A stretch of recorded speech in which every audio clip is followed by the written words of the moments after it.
तो दोस्तों हमारा वापसी शुरू हो गया। अब हम चल रहे हैं मुक्तेश्वर से गुरुग्राम। तो रास्ते भर आप देखते रहिए व्लॉग, कुछ आपसे बातें होती रहेंगी। अभी बजे हैं 7:30 सुबह के और हम निकल पड़े हैं। ये सुबह का नज़ारा देख लीजिए। ओवरव्यू में यही है कि सबसे बढ़िया है, माउंटेन्स के अंदर ये बड़ा अच्छा परफॉर्म करती है। अभी हाई एल्टीट्यूड या मोस्ट हाई एल्टीट्यूड जो 17-18 हज़ार 15 हज़ार से ऊपर है, वहाँ हम गए ही नहीं हैं, तो उसके बारे में कुछ भी नहीं कह सकते। लेकिन जो उत्तराखंड में है, इसने हमें कहीं पर भी कोई भी किसी भी तरह की दिक्कत नहीं दी है। परफॉर्मेंस बहुत बढ़िया है। कल मैं जो थर्ड गियर वाली बात बोल रहा था कि थर्ड गियर में आप इसको चलाने में थोड़ी दिक्कत होती है, असल में थर्ड गियर में आप तब चला सकते हैं अगर आपकी स्पीड थोड़ी सी 40+ हो, तो थर्ड गियर में भी आप इसको चढ़ा सकते हैं स्टीप पे, कोई प्रॉब्लम नहीं आती है। लेकिन 40+ की स्पीड और स्टीप पर आपको मिलेगी ही नहीं। उससे पहले आपको ये ब्रेकिंग करनी पड़ेगी या आपको मोड़ने के लिए हल्का सा एक्सेलेरेटर डाउन करना पड़ेगा। हाँ, अगर आपको मिलती है, इतनी लंबी जगह मिलती है जिसमें आप थर्ड गियर में 45 की अचीव कर सकें और अचानक से स्टीप आ जाती है, तो कोई दिक्कत नहीं है, आपको डाउन शिफ्ट करने की ज़रूरत नहीं है, ये आसानी से चढ़ जाती है। बहुत सारे लोगों ने की अटेंशन ग्रैब की है बाइक ने। पूछते हैं लोग बाइक के बारे में कि हमने ऐसी बाइक होंडा की कभी नहीं देखी है। वैसे एक बहुत बुरा लगता है जब लोग कहते हैं होंडा की बुलेट। अब हमारा जो गूगल रास्ता बता रहा है पूरे 8 घंटे का है, 8 घंटे कुछ मिनट। कुछ लोग ब्रेकिंग के बारे में कह रहे थे कि ब्रेकिंग अच्छा नहीं है, 1-2 रिव्यूज़ मैंने देखे। हमें तो कहीं भी ऐसा नहीं लगा कि ब्रेकिंग्स में कोई प्रॉब्लम है। मुझे तो बहुत बढ़िया ब्रेकिंग लगी है इसकी और रिस्पॉन्सिव भी है। ये हो सकता है कि ब्रेक पैड्स जो है उनकी लाइफ थोड़ी सी कम हो सकती है। रास्ते पहाड़ पे भी खराब है जहाँ पानी नहीं टिकता है। ये देख रहे हो कितनी बुरी रोड है।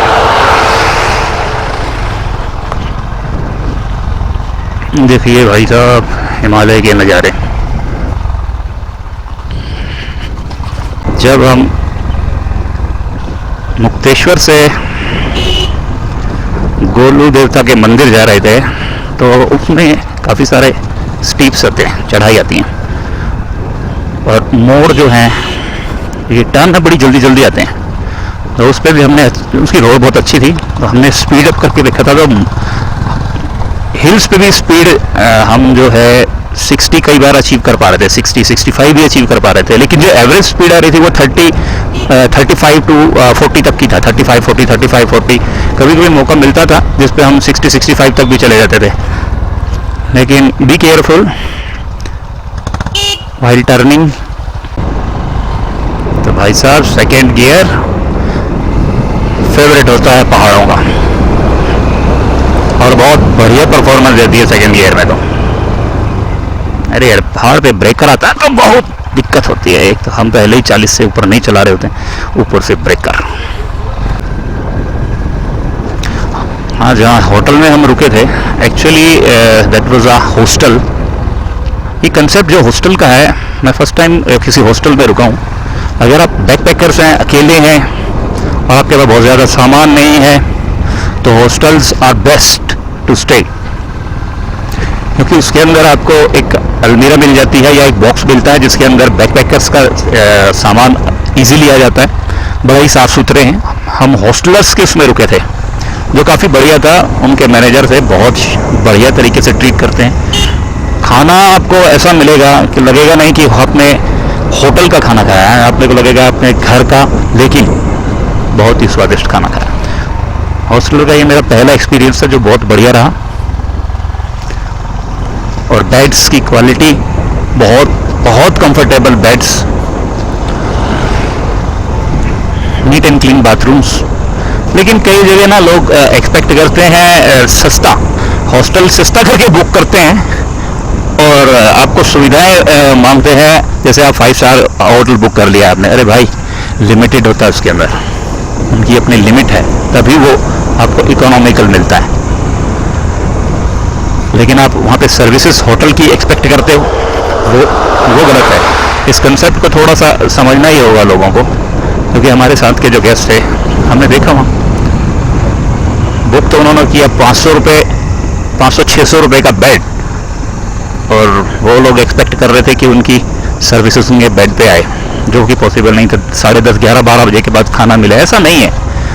हॉस्टल्स के अपने नियम है, तभी वो इकोनॉमिकली चला पाते हैं। उनके स्टाफ भी लिमिटेड रहता है, लेकिन अच्छा स्टे मिल जाता है। अगर आप अकेले हैं तो, आप फैमिली के साथ है तो I will not suggest you.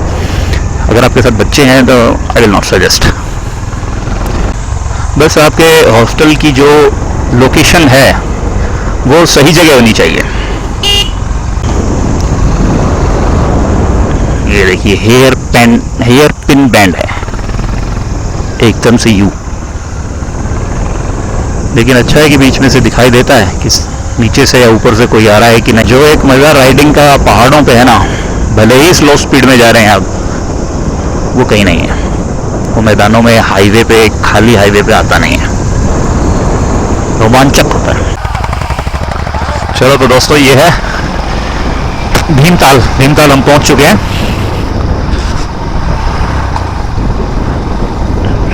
Bhimtal पहुंचने के बाद हम सोच रहे हैं यहाँ पर कुछ ब्रेकफास्ट किया जाए। भीमताल एक छोटा सा उपनगर कह सकते हैं, कस्बा है नैनीताल जिले का, और काफ़ी सुंदर सी जगह है। बसा है चारों तरफ से पहाड़ ही पहाड़ हैं, बीच घाटी में बसा हुआ है, और ये 7 तालों में से सबसे बड़ी ताल है भीमताल। शायद पांडव पुत्र भीमसेन का कोई ना कोई रिश्ता जरूर होगा, तभी इनका नाम भीमताल है। तो देखते हैं, कहीं अच्छी सी जगह देख करके नाश्ता करते हैं दोस्तों। ये देख रहे हैं शहरीकरण हो रहा है हर जगह का। उत्तराखंड पे बाहरी जनसंख्या बढ़ रही है, मैदानी लोग उत्तराखंड में आ रहे हैं, क्योंकि यहाँ पर एक कानून लागू है जिसके अकॉर्डिंग आप यहाँ पे प्लॉट ले सकते हैं, ज़मीन ले सकते हैं, यहाँ बस सकते हैं, रह सकते हैं, और प्रकृति का आनंद ले सकते हैं, और यहाँ की सुविधाओं का उपभोग भी कर सकते हैं।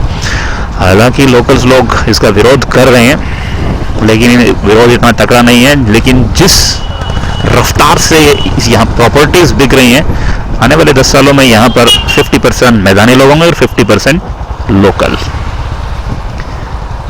होटल्स, हॉस्टल्स, बड़े व्यापारिक संस्थान सब उत्तराखंड वालों के नहीं हैं, ज़्यादातर बाहर वालों के हैं। अभी कोई अच्छी जगह मिल ही नहीं रही है नाश्ते के लिए। ये कुछ दिन बाद मल्टी कल्चरल स्टेट होने वाली है। अभी मार्केट खुली नहीं है, काफ़ी सारी मार्केट बंद है, बहुत सारी दुकानें बंद हैं।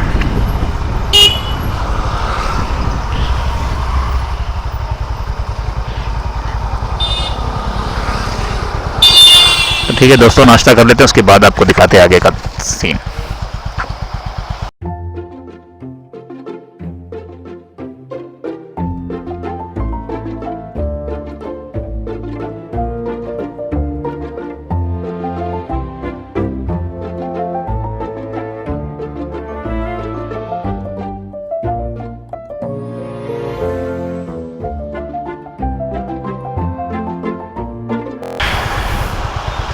तो दोस्तों, हम पहुंच चुके हैं हल्द्वानी सिटी। अब हल्द्वानी सिटी को करेंगे क्रॉस।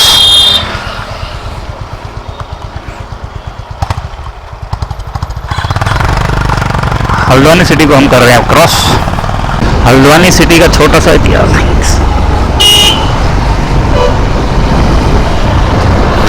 एक बाइकर ने अभी विश किया। अच्छा लगता है एक बाइकर कम्युनिटी में कोई भी एक दूसरे को विश करता है उसकी मंगलमय यात्रा के लिए।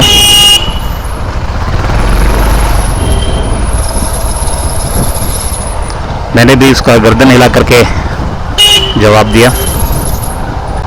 हल्द्वानी एक ऐसी सिटी है जो फुट हिल्स में है, कुमाऊं के फुट हिल्स में। और ये शहर पूरे कुमाऊं में कुलदेवी हैं, कुलदेवी के रूप में ही पूजा जाता है उन्हें। पुंडीर राजवंश जो राजपूत राजवंश की थी और जिनका विवाह हुआ था सूर्यवंशी कत्यूरियों के यहाँ, उनकी वो रानी थी। उन्होंने ये बाग, यहाँ पे एक बड़ा सा बाग बनवाया था, अपने लिए महल बनाया था, तो इसीलिए रानी बाग कहा जाता है। कत्यूरी रानी थी, उनका नाम था मौला देवी पुंडी राजवंश की थी। उन्होंने ये शहर बसाया था, उन्हीं के नाम से। यहाँ रानी बाग में एक तीर्थ स्थल है जिस पर शायद मकर संक्रांति पर कुछ कार्यक्रम वगैरह होता है, उनके वंशज आते हैं, पूजा पाठ का कोई होता है। तो ये फुट हिल्स है शहर, शायद कुमाऊं का सबसे बड़ा शहर मेरे हिसाब से यही होना चाहिए। बहुत सारे लोग आर्मी में जाते हैं। एक गोला नदी है जिस पर तीर्थ स्थल है रानीबाग में, और इस चैनल को भी सब्सक्राइब कर देना।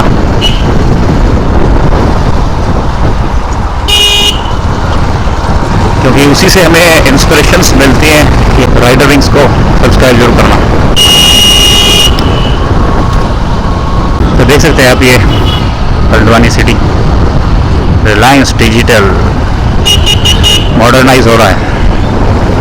तो चलिए दोस्तों, वैसे तो इसमें दिखाने के लिए कुछ खास है नहीं, सिर्फ सड़कें ही सड़कें, ट्रैफिक ही ट्रैफिक आपको दिखाई देगा। कोई इंटरेस्टिंग कोई चीज़ हुई तो मैं कैमरा ऑन करूँगा। तो दोस्तों पहुँच चुके हैं हम अपनी डेस्टिनेशन गुड़गांव।